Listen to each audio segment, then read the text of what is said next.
Hello everyone, so let's have a discussion on the topic India-Italy relations.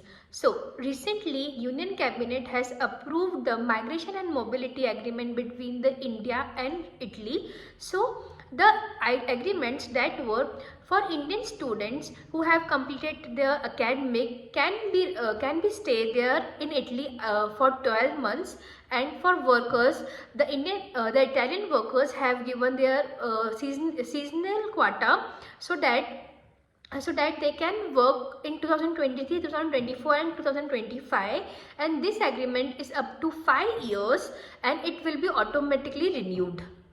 So let's see what are the potential benefits of the this agreement. It enhances the people to people connects.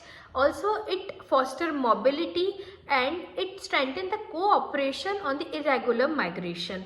Also the agreement relationship between the India and Italy, that are the strategic relations, the defense relations and the economic relations. So let's revise once again about the India-Italy relations. That recently the Union Cabinet approved the migration and mobility agreement between India and Italy, and the key provision of this agreement is for Indian students after completing their academic may be granted temporary residence for the up to 12 months, and for workers the Indian side has reserved a quota for non-seasonal seasonal Indian workers for 2023, 2024 and 2025.